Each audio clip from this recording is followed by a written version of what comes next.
IELTS Cambridge Book 15 Listening Practice Test 1.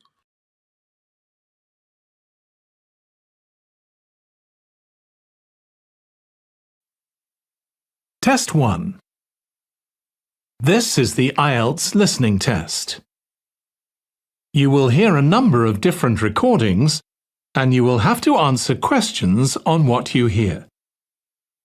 There will be time for you to read the instructions and questions, and you will have a chance to check your work. All the recordings will be played once only. The test is in 4 parts. At the end of the test, you will be given 10 minutes to transfer your answers to the answer sheet. Now turn to Part 1.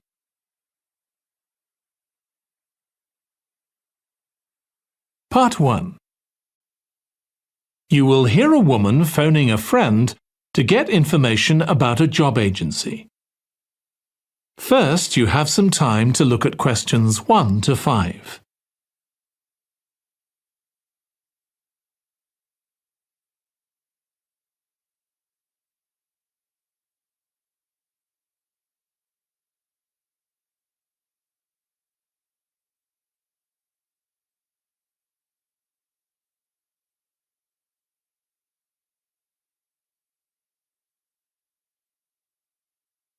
Now listen carefully and answer questions 1 to 5. Hello, William. This is Amber. You said to phone if I wanted to get more information about the job agency you mentioned. Is now a good time? Hi, Amber. Yes, fine. The agency I was talking about is called Bankside. They're based in Docklands. I can tell you the address now. 497 East Side. OK, thanks. So is there anyone in particular I should speak to there? The agent I always deal with is called Becky Jameson. Let me write that down. Becky Jameson. Jamieson.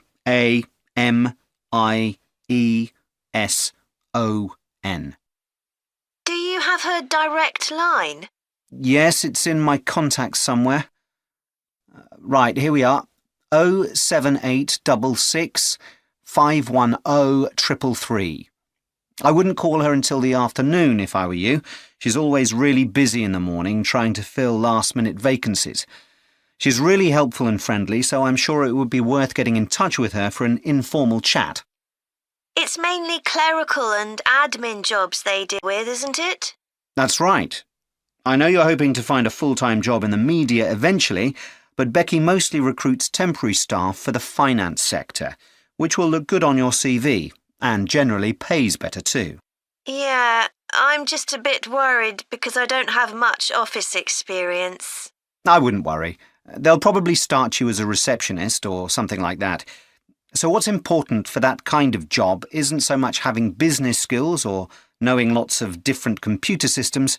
It's communication that really matters, so you'd be fine there. And you'll pick up office skills really quickly on the job. It's not that complicated. OK, good. So how long do people generally need temporary staff for? It would be great if I could get something lasting at least a month. That shouldn't be too difficult. But you're more likely to be offered something for a week at first, which might get extended. It's unusual to be sent somewhere for just a day or two. Right. I've heard the pay isn't too bad. Better than working in a shop or a restaurant. Oh, yes, definitely. The hourly rate is about £10, $11 if you're lucky. That's pretty good. I was only expecting to get £8 or £9 an hour. Before you hear the rest of the conversation, you have some time to look at questions 6 to 10.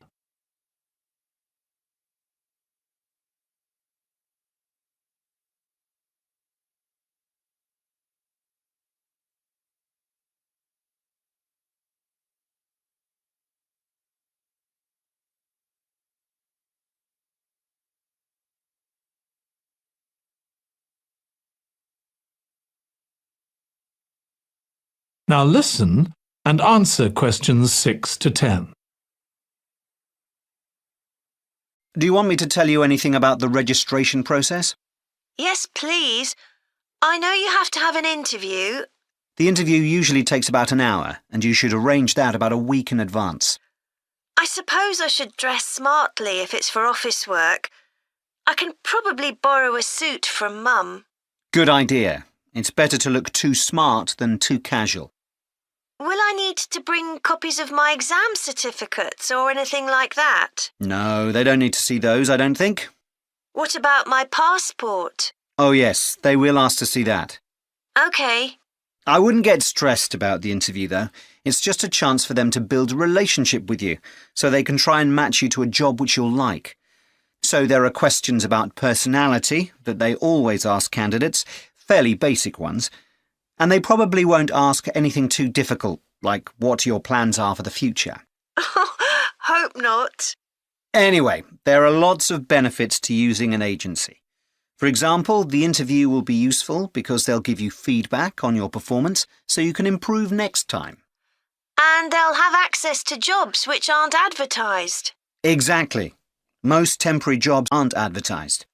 And I expect finding a temporary job this way takes a lot less time. It's much easier than ringing up individual companies. Yes, indeed. Well, I think I've covered everything. That is the end of part 1. You now have 1 minute to check your answers to part 1.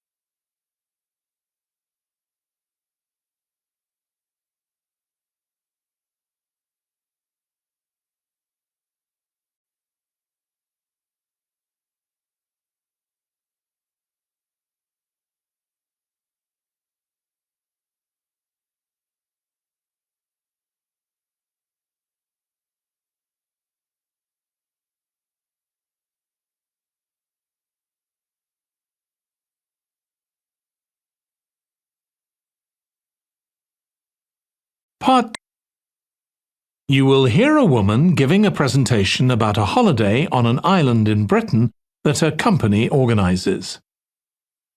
First, you have some time to look at questions 11 to 14.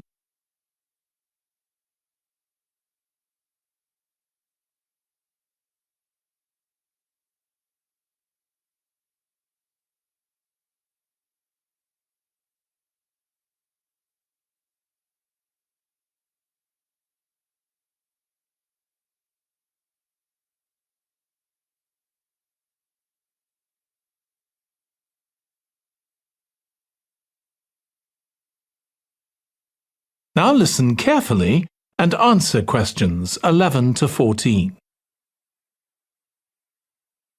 Good morning. My name's Erica Matthews, and I'm the owner of Matthews Island Holidays, a company set up by my parents. Thank you for coming to this presentation, in which I hope to interest you in what we have to offer. We're a small family-run company, and we believe in the importance of the personal touch. So we don't aim to compete with other companies on the number of customers. What we do is build on our many years' experience, more than almost any other rail holiday company, to ensure we provide perfect holidays in a small number of destinations, which we've got to know extremely well. I'll start with our 6-day Isle of Man holiday. This is a fascinating island in the Irish Sea, with Wales to the south, England to the east, Scotland to the north, and Northern Ireland to the west. Our holiday starts in Heysham, where your tour manager will meet you. Then you'll travel by ferry to the Isle of Man. Some people prefer to fly from Luton instead, and another popular option is to go by train to Liverpool and take a ferry from there. You have 5 nights in the hotel, and the price covers 5 breakfasts and dinners, and lunch on the 3 days when there are organised trips. Day 4 is free, and most people have lunch in a cafe or restaurant in Douglas. The price of the holiday includes the ferry to the Isle of Man, all travel on the island, the hotel, and the meals I've mentioned. Incidentally, we try to make booking our holidays as simple and fair as possible, so unlike with many companies, the price is the same whether you book 6 months in advance or at the last minute, and there's no supplement for single rooms in hotels. If you make a booking, then need to change the start date, for example because of illness, you're welcome to change to an alternative date or a different tour for a small administrative fee. Before you hear the rest of the talk, you have some time to look at questions 15 to 20.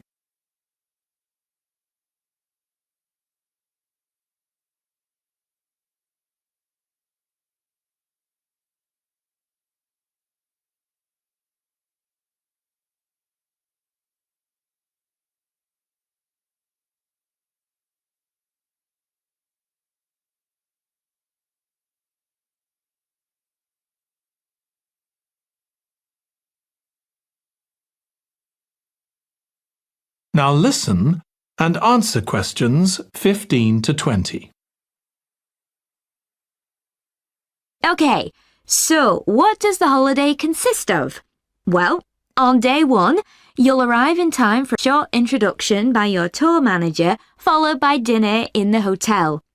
The dining room looks out at the river, close to where it flows into the harbour, and there's usually plenty of activity going on. On day 2, you'll take the coach to the small town of Peel, on the way calling in at the Tynwald exhibition. The Isle of Man isn't part of the United Kingdom, and it has its own parliament called Tynwald. It's claimed that this is the world's oldest parliament that's still functioning, and that it dates back to 979. However, the earliest surviving reference to it is from 1422, so perhaps it isn't quite as old as it claims. Day 3, we have a trip to the mountain Snaefell. This begins with a leisurely ride along the promenade in Douglas in a horse-drawn tram. Then you board an electric train which takes you to the fishing village of Laxey. From there, it's an 8-kilometre ride in the Snaefell Mountain Railway to the top. Lunch will be in the cafe, giving you spectacular views of the island. Day 4 is free for you to explore, using the pass which we'll give you. So you won't have to pay for travel on local transport or for entrance to the island's heritage sites. Or you might just want to take it easy in Douglas and perhaps do a little light shopping. The last full day, day 5, is for some people the highlight of the holiday, with a ride on the steam railway from Douglas to Port Erin. After some time to explore, a coach will take you to the headland that overlooks the Calf of Man, a small island just off the coast. From there, you continue to Castletown, which used to be the capital of the Isle of Man and its medieval castle. And on day 6, it's back to the ferry, or the airport if you flew to the island, and time to go home. Now, I'd like to tell you a bit more. That is the end of part 2. You now have 30 seconds to check your answers to part 2.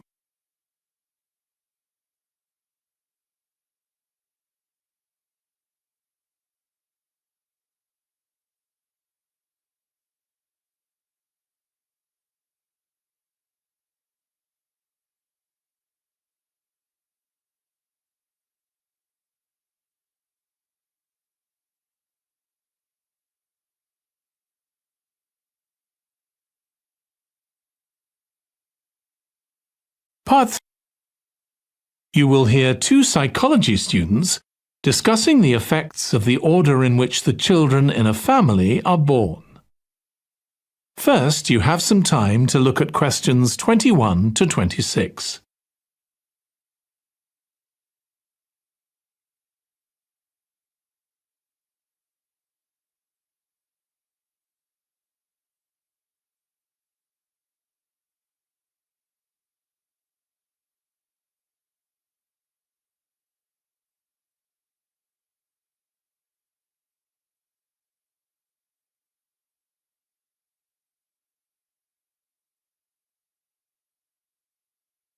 Now listen carefully and answer questions 21 to 26. Ed, how are you getting on with the reading for our presentation next week? Well, OK, Ruth, but there's so much of it. I know. I hadn't realised birth order was such a popular area of research. But the stuff on birth order and personality is mostly unreliable. From what I've been reading, a lot of the claims about how your position in the family determines certain personality traits are just stereotypes, with no robust evidence to support them. OK, but that's an interesting point. We could start by outlining what previous research has shown. There are studies going back over 100 years. Yeah, so we could just run through some of the typical traits. Like the consensus seems to be that oldest children are generally less well-adjusted because they never get over the arrival of a younger sibling. Right, but on a positive note, some studies claim that they were thought to be good at nurturing. Certainly in the past, when people had large families, they would have been expected to look after the younger ones. There isn't such a clear picture for middle children, but one trait that a lot of the studies mention is that they are easier to get on with than older or younger siblings. Generally eager to please and helpful, although that's certainly not accurate as far as my family goes. My middle brother was a nightmare, always causing fights and envious of whatever I had. As I said, none of this seems to relate to my own experience. I'm the youngest in my family, and I don't recognise myself in any of the studies I've read about. I'm supposed to have been a sociable and confident child who made friends easily, but I was actually terribly shy. Really? That's funny. There have been hundreds of studies on twins, but mostly about nurture versus nature. There was one on personality which said that a twin is likely to be quite shy in social situations because they always have their twin around to depend on for support. My cousins were like that when they were small. They were only interested in each other and found it hard to engage with other kids. They're fine now, though. Only children have had a really bad press. A lot of studies have branded them as loners who think the world revolves around them because they've never had to fight for their parents' attention. That does seem a bit harsh. One category I hadn't considered before was children with much older siblings. A couple of studies mentioned that these children grow up more quickly and are expected to do basic things for themselves, like getting dressed. I can see how that might be true, although I expect they're sometimes the exact opposite, playing the baby role and clamouring for special treatment. Before you hear the rest of the discussion, you have some time to look at questions 27 to 30.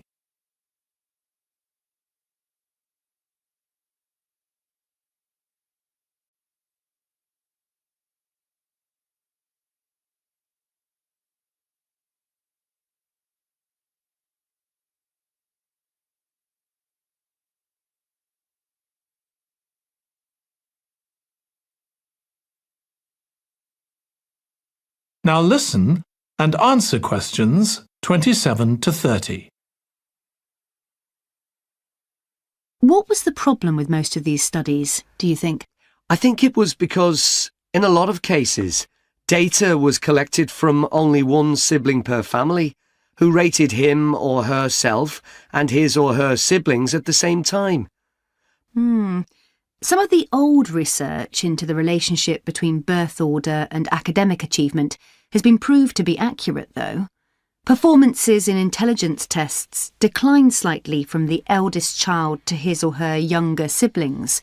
This has been proved in lots of recent studies. Yes, although what many of them didn't take into consideration was family size. The more siblings there are, the likelier the family is to have a low socio-economic status, which can also account for differences between siblings in academic performance. The oldest boy might be given more opportunities than his younger sisters, for example. Exactly. But the main reason for the marginally higher academic performance of oldest children is quite surprising, I think. It's not only that they benefit intellectually from extra attention at a young age, which is what I would have expected. It's that they benefit from being teachers for their younger siblings by verbalising processes. Right. And this gives them status and confidence, which again contributes in a small way to better performance. So, would you say sibling rivalry has been a useful thing for you? I think so. My younger brother was incredibly annoying, and we fought a lot. But I think this has made me a stronger person. I know how to defend myself. We had some terrible arguments, and I would have died rather than apologise to him. But we had to put up with each other, and most of the time we coexisted amicably enough. Yes, my situation was pretty similar. But I don't think having two older brothers made me any less selfish. I was never prepared to let my brothers use any of my stuff. That's perfectly normal, whereas sometimes... That is the end of part 3. You now have 30 seconds to check your answers to part 3.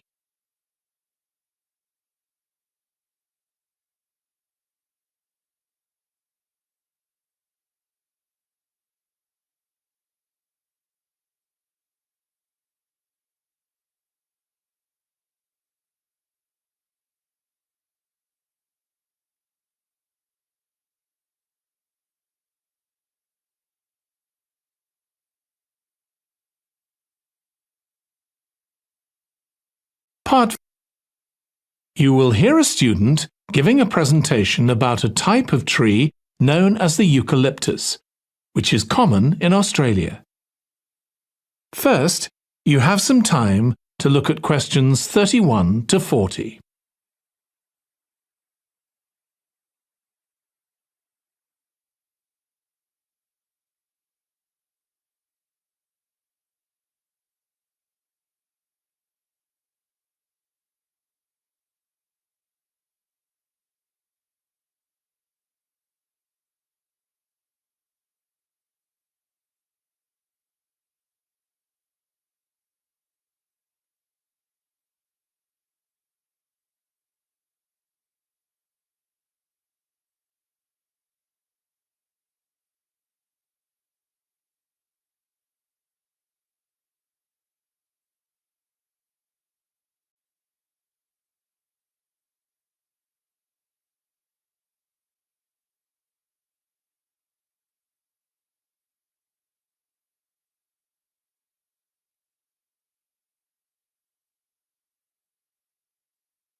Now listen carefully and answer questions 31 to 40. Today, I'm going to talk about the eucalyptus tree. This is a very common tree here in Australia, where it's also sometimes called the gum tree. First, I'm going to talk about why it's important. Then I'm going to describe some problems it faces at present. Right, well, the eucalyptus tree is an important tree for lots of reasons. For example, it gives shelter to creatures like birds and bats, and these and other species also depend on it for food, particularly the nectar from its flowers. So it supports biodiversity. It's useful to us humans too, because we can kill germs with a disinfectant made from oil extracted from eucalyptus leaves. The eucalyptus grows all over Australia, and the trees can live for up to 400 years. So it's alarming that all across the country, numbers of eucalyptus are falling because the trees are dying off prematurely. So, what are the reasons for this? One possible reason is disease. As far back as the 1970s, the trees started getting a disease called Mundula yellows. The tree's leaves would gradually turn yellow, then the tree would die. It wasn't until 2004 that they found the cause of the problem was lime, or calcium hydroxide, to give it its proper chemical name, which was being used in the construction of roads. The lime was being washed away into the ground and affecting the roots of the eucalyptus trees nearby. What it was doing was preventing the trees from sucking up the iron they needed for healthy growth. When this was injected back into the affected trees, they immediately recovered.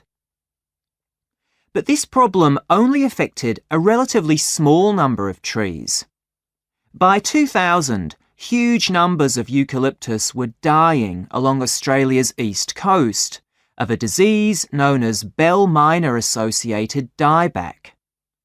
The bell miner is a bird, and the disease seems to be common where there are high populations of bell miners. Again, it's the leaves of the trees that are affected. What happens is that insects settle on the leaves and eat their way round them, destroying them as they go, and at the same time they secrete a solution which has sugar in it. The bell miner birds really like this solution, and in order to get as much as possible, they keep away other creatures that might try to get it. So these birds and insects flourish at the expense of other species, and eventually so much damage is done to the leaves that the tree dies.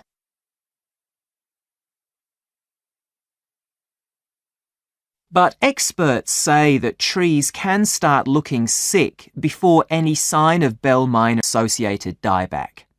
So it looks as if the problem might have another explanation. One possibility is that it's to do with the huge bushfires that we have in Australia. A theory proposed over 40 years ago by ecologist William Jackson is that the frequency of bushfires in a particular region affects the type of vegetation that grows there. If there are very frequent bushfires in a region, this encourages grass to grow afterwards, while if the bushfires are rather less frequent, this results in the growth of eucalyptus forests. So why is this? Why do fairly frequent bushfires actually support the growth of eucalyptus? Well, one reason is that the fire stops the growth of other species which would consume water needed by eucalyptus trees. And there's another reason. If these other quick-growing species of bushes and plants are allowed to proliferate, they harm the eucalyptus in another way by affecting the composition of the soil and removing nutrients from it. So some bushfires are actually essential for the eucalyptus to survive as long as they are not too frequent. In fact, there's evidence that Australia's Indigenous people practiced regular burning of bushland for thousands of years before the arrival of the Europeans. But since Europeans arrived on the continent, the number of bushfires has been strictly controlled. Now, scientists believe that this reduced frequency of bushfires to low levels has led to what's known as dry rainforest, which seems an odd name as usually we associate tropical rainforest with wet conditions. And what's special about this type of rainforest? Well, unlike tropical rainforest, which is a rich ecosystem, this type of ecosystem is usually a simple one. It has very thick, dense vegetation, but not much variety of species. The vegetation provides lots of shade, so one species that does find it ideal is the bell miner bird, which builds its nests in the undergrowth there. But again, that's not helpful for the eucalyptus tree. That is the end of part 4. You now have 1 minute to check your answers to part 4.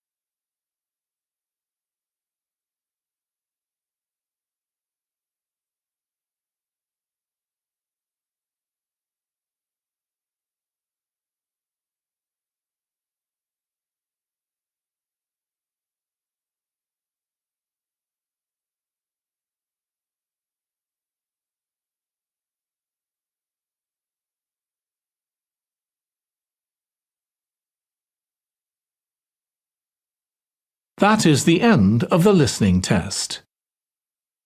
In the IELTS test, you would now have 10 minutes to transfer your answers to the answer sheet.